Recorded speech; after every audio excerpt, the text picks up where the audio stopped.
Hi guys, ayan, so good morning, magandang tanghali guys. Nagagawa ako ng banana cake guys. So dito natin siya ilagay.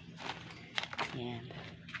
Ang gagawin ko, yan. So mag-ano ako dito ng saging. Ano lang, konti lang lutuin ko guys, ang baon ni daddy. So gawa tayo, kuha ko dito ng masarap kasi pag maraming haging kasi ang bango ng lakata na saging. So, kukuha tayo dito ng 4 na piraso lang. 4 na piraso, babalatan ko.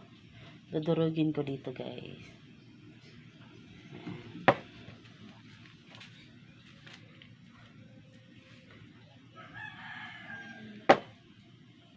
Ginawa ko na palang 5, guys. So, durugin natin.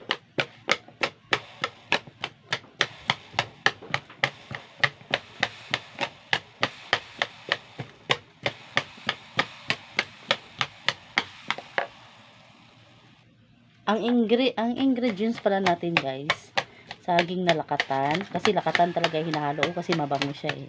Saging na lakatan, isang itlog, kasi konti lang naman anuhin ko, lutuin ko mga kalahati lang, kalahating kilo na harina. So lakatan, isang itlog, tapos powder na ano guys, na gatas, brown sugar, baking powder, harina. Yan lang naman siya guys. Ayan. Durugin mo lang yung saging. Ganyan.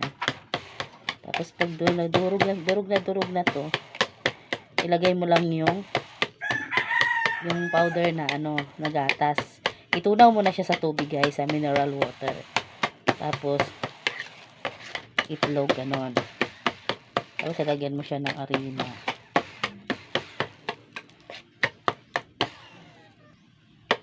Ano pala to guys, hindi ko sa oven lulutuin, sa steam. Steam to siya guys, steam. Okay lang pag wala kayong oven. Yan, so ito. Kailangan durog na durog ka para ano. Pero ang sarap to guys. Tapos, lalagyan natin ng itlog. Okay na yan siya guys. Alam ko siya ng itlog, isang pirasong itlog ito. Yan.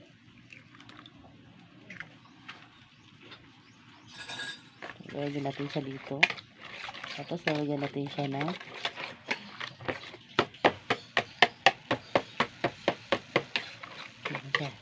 lalagyan ko siya guys ng auto milk na ito. Lalagyan muna natin ng kalahati nito. Ayan, so. Tapos tsaka na tayo maglagay ng harina. Maglagay tayo ng harina guys. Wait lang. Ito yung harina kong kalahating kilo. Siguro hindi ko na rin ito uubusin. So, maglagay tayo ng harina. Hindi ko lang ito ubusin kalahati. Magawa lang ako ng ilang piraso, mga 4 siguro.